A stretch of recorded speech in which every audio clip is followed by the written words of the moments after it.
Hello friends, it's Jivtesh from Encode Digital. Firstly, Happy New Year. I've been working on some of the analysis to look into some of the undervalued stocks, and I thought I will share this analysis with you guys. So in this particular video, I will go through the criteria I chose to identify the undervalued stocks. I will share the code with you as well. So I have done data gathering via the Python, and then I have created a small application for you guys as well in PHP CodeIgniter, so it is easy for you to see the result. Means you are happy to take the code, amend it as you want, but if you just want to see the result, then you can just see from my website. So I will be covering that one. So what criteria I have used? So I am looking only US stocks from the Nasdaq and New York Stock Exchange, and one criteria I've used is I'm only choosing the stocks where their EPS is greater than 1, which is the earning per share. The reason is that I'm looking for the stocks who are actually earning, and that's the one criteria.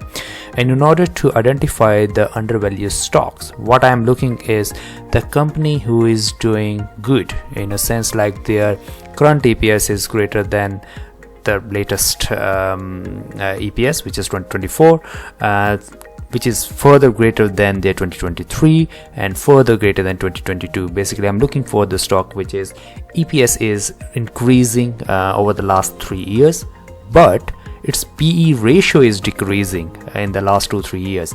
So as you know, I've just a refresher if you're not aware, means earning per share, as you know, is net income minusing any the preferred dividends divided by the number of shares outstanding. So of course, if the company is earning more and if they have the similar shares outstanding, then the EPS would be generated that, and as the net income is increasing, of course the EPS would be increasing. And the second one is the PE ratio, which is basically the share price divided by the earning per share. So if the earning per share is increasing and the share price is not that much increasing, so we can see that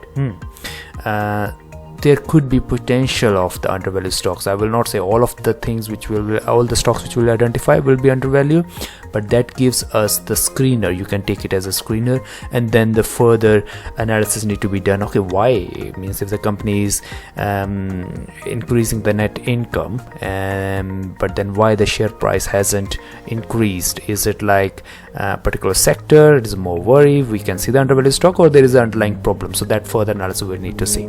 But what I will do is that we'll quickly show you the code, and then we look into the result for this year, and then I will take that snapshot, and maybe I will do this video again in 6 months time or 8-9 months time, and then we can evaluate, okay, out of that list how many of those ones have increased, and those sort of things we will look into it.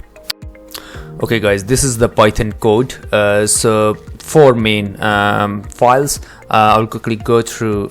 So first one is the config, where I am having the DB connection. So my database is the US_stocks, and the API key. So I am using financial modeling prep to get all the data. I have the free version, so you can have the basic, which is free, which is 250 calls per day. So I'm using that one, and I will quickly show you the APIs I'm calling and how I have structured so that I can get the data for I think I'm fetching the data for around 1500 stocks, something like that. And so that is the config file. Then I just wrote a couple of common functions there. One is the database connection, and then I need to pass the data which I'm getting via the URL from the financial model prep, so that I have written as a common function. So very first thing I'm doing is I am fetching the stock list of the stocks. So for that one I'm specifying the exchanges. I'm looking only the stocks in the Nasdaq and the New York Stock Exchange, and as you can see, I'm running the for loop, and then I'm calling this API for that particular exchange with my API key. And this one is symbol one. Is quickly, if you click on exchange symbol, so this is the one, and it gives, the reason I'm calling this one is because this gives the list of all the stocks in the Nasdaq. So with just one call, as you can see, in the free one I have only 250 calls, so just with the one call I'm getting the data for all the stocks, their EPS and everything. As you know, one of my criteria is the EPS should be greater than 1, so that is the reason I'm calling this one, to get all the stocks. Now the next thing is, because it is not only stocks, it gives everything on the Nasdaq, even the ETFs, the funds, everything. I'm interested only on the stocks. That's the reason I'm calling their screener API. The screener one is there as well. So if I scroll down, so there is somewhere this one, stock screener, and then you can give various parameters to get. So I'm saying that is ETF no, is fund no, as you can see, and then I'm saying is actively trading. I want the only active trading, exchange, the country is US, and limiting to 6,000. So there are a lot of stocks, otherwise it's gonna bring a lot of data. So that's the reason then I need calling this one, and then I'm checking the both of them, as you can see, and then I'm only fetching where the EPS is greater than 1, and that stock list is in this list itself. So I am basically, like I said, filtering out any ETF or the funds. Then I am inserting into my database. Now the two functions I'm calling, as you can see, I have created these ones.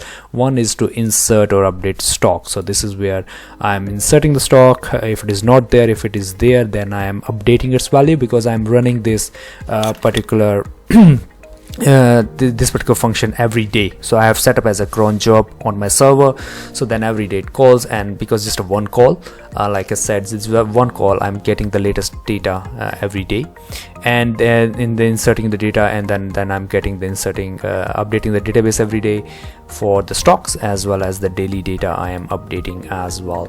So I'll quickly show you the database. So this is my stock list. So as you can see, this is how I'm getting. I've also added this particular column, last fetch month, because I am running every day.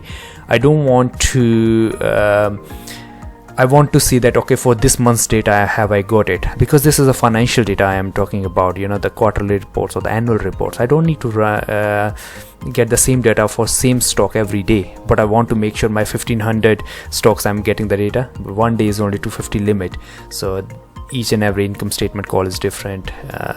Any key metrics or balance sheet, those calls are different. So I need to make sure that I'm over the month I can get all the data. So that's my way of checking it. As you can see, I'm working on Yahoo data as well, so maybe I will create a separate video if you want to fetch all this data from the Yahoo itself. But for this particular video, I'm using the financial modeling prep. Okay, the same thing in the daily data. This is where I'm getting the latest data for each of the stocks. Okay, then the next one is the get financial data. So this is, you got the stock list. Then for the financial one, I am basically fetching all the data. So as you can see, I set the limit to 100 because the number of calls I need to do is 1, 2, and which takes me for 100 stocks to 200. So I'm just leaving some buffer. Of course, I'm running the other one as well here, these ones as well. So I'm just going up to 250, maximum around 200. So for these ones, again, I'm getting the data for the income statement for each of the symbols. So from where I get stock to fetch, so I'm basically calling my database with the other job where we have listed all the stocks. I'm getting all those ones where it hasn't been updated in this month, as you can see. And then for those ones, I am getting the income statement, I am getting the key metrics, and then I am basically updating my database, as I said, with those. I have created a generic one. I'm not specifying column I'm specifying here, because tomorrow I might need a balance sheet, I might need quarterly statements and all those sort of things. So I have kept this function as a generic. All I need to do is add the URL for that and add the data here. It will automatically create a new column in the database and update that one. So that is all in the Python code what we are doing. This is how we are getting the data once we have all the data in our database. And then the next part is where I have created a PHP CodeIgniter application. So I will quickly show you the code for that as well, although I will show you the application itself. So a very basic one. It is just I'm not sure how much you are familiar with the CodeIgniter or the PHP. you don't need to. This is just the presentation. Means when I was doing the analysis, I was just in the Python itself, I was printing, as you can see, and I created the analysis as well. I was doing all those things within the Python as well, but I wanted to share the result with you guys, so I thought I would create a simple PHP application. So in this one, all I'm doing is I'm fetching all the records, all the data from my database, and then I am doing all the conditions like I mentioned. I'm checking EPS should be greater than for each year as comparing, and the P ratio is decreasing for those ones. Then I am showing you the result. So what you guys need to do is that of course you can take this code. I'm happy to put this on the GitHub if you want, and then you can change it however you want to do for the analysis. But if you're just interested in the result, then you can go to website called My Free School. I created this one, and here I just put the link to the list of undervalued stocks. If you create this one, then you can see these are the undervalued stocks our analysis have found.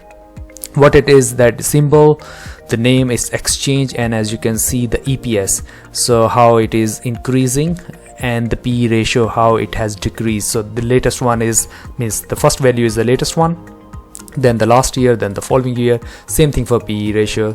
Current one, as you can see, P ratio has decreased, whereas EPS is increasing. What is the current price, what the year high been, what is the year low, and I'm also checking what is the percentage less. Means the current price is how far is from the year high. I'm looking for, okay, so this particular stock has gone up to this amount, so but right now it is trading quite low. So basically, yeah, it covering this criteria, and also I'm looking how much down it is. So some of them is the SITC, like you can see here, or this one is 76%, I think. But when I look into it, I was looking, I think this is a Chinese company, if I'm not 100% sure, but I avoid this one. I have purchased myself the Dexcom. The reason for that one is then the next part of analysis I did was I went to the Yahoo Finance, and quickly I will show you, and then I looked into Dexcom, and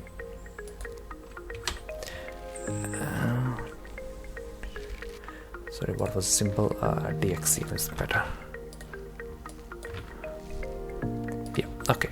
So normally what I do is I do other analysis, just to sense check, okay, how's the it been, what is the analyst rating, what is they are saying average target as well. It is just all things I see that, okay, whether it is aligning with my as well. I take analyst recommendations as a pinch of salt, but it just gives extra confirmation, okay, everyone is thinking that way. And I look into this, as you can see, earning per share is a bit, and then okay, they're saying okay to buy or strong buy, and what is those ones.